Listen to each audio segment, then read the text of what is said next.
friends, everybody. My name is Lucy, and since today is my first video for the CCYN and it's the beginning of the new year, I figured what is a more relevant topic than New Year's resolutions for my first video. Pretty much every year at the end of December / early January, many people get really invested on their goals for the upcoming year and how they're going to be successful, how they're going to be healthy, and how they're going to improve their lives for the upcoming year. And I think that for myself, a lot of those goals include my chronic illness, so I just kind of wanted to share some of my goals and my perspective on the whole New Year's resolution phenomenon. I am the type of person that likes to say yes to every opportunity that gets thrown my way. I have a lot of motivation and a lot of drive, but because of my chronic illness, my physical stamina, not so great. So those two in combination can kind of be a recipe for disaster if I don't balance my life well. And so one of my main goals is to really put my health first and to know when to say yes and when to say no, so that I can seize these awesome opportunities that I'm getting, but not run myself dry.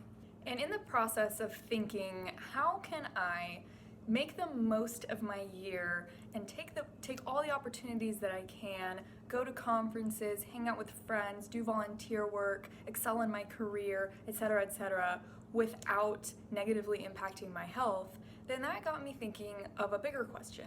I started to think about what does success mean and how does that play into the lives of people with chronic illness?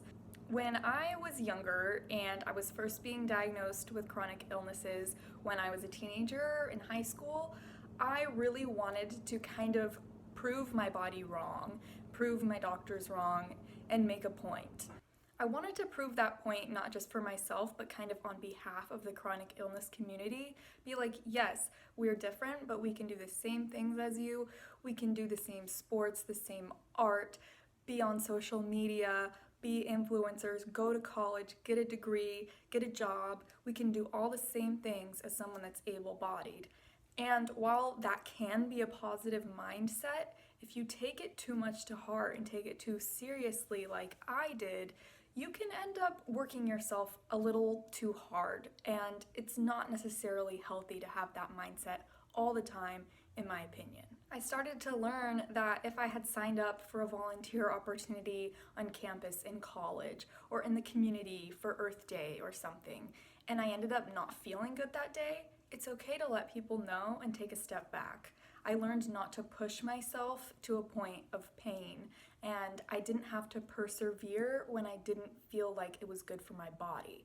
I learned to find that balance where I could still feel like I was living a life that I was proud of, taking chances and taking opportunities, but not hurting my body in the process and not pushing myself further than it is willing to go.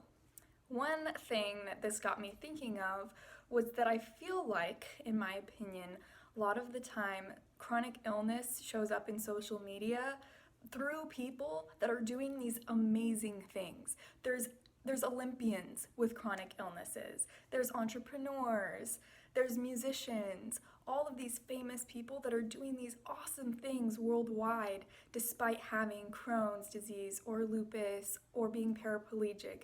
There are these people that do great things in the world that are recognized all across the globe and have chronic illness. And while I think that is so awesome and so important, what I learned in 2019 is that I don't have to be like that to be successful and to be happy and to be the best version of myself that I can be. I think that kind of representation is 100% important, and I look up to those people so much. I think that it's so important to have role models that are similar to you and have the same lived experiences as you, to show younger people or other people with the same conditions as them that yes, you could be a rock star, you could be an Olympian, you could be an entrepreneur despite having your chronic illness. But you don't have to be successful, and you don't have to be happy. You don't have to move mountains to be great or start a revolution to be an inspiration. You can do what's good for your body and your health and for the people around you and for the environment around you and be the happiest person around. In my opinion, sometimes I feel like some individuals with chronic illnesses, including myself, feel like we have to push ourselves harder than able-bodied people to be recognized and to show that we are capable of doing great things. And while some people can do that, that's not always healthy.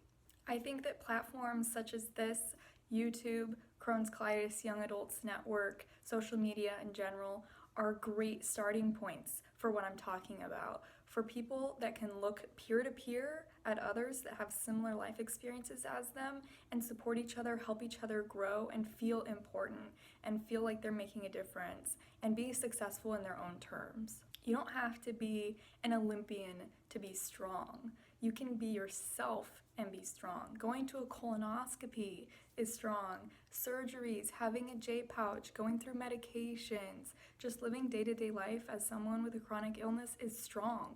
And you don't have to push yourself beyond that to feel like you've made an impact and to feel like you're living your best life. One of my main goals for 2020 is to do my physical therapy every single day. I have a list of physical therapy exercises that I should be doing for my body, and I know that that's important. And I know that those exercises are going to help me rather than hurt me, and I'm going to make it a priority to do that every single day. And to me, that shows strength and improvement and growth and success. That might not be life-changing in the views of others, but for me, it really is. Doing physical therapy every day can make a huge difference in my quality of life. Taking medications that help you, having a diet that helps you, being surrounded by others that support you, going to support groups, checking in with your doctor, checking in with people on social media that have shared life experiences as you. That's all super important, and I just suggest not to take that lightly. And that in itself is a goal for 2020. So that all being said, break those barriers, break those records, succeed in any way that you want, but just keep in mind that success is relative and you don't have to live up to any sort of golden standard. Your success does not have to be the same as someone else's, and you can put your health and your body first, be the best version of you that you can be for 2020, play with your cat if you can hear the cat noises in the background, and you can be a thriving, successful human being without pushing yourself beyond your limits and keeping your health as #1 priority. I'll see you in February.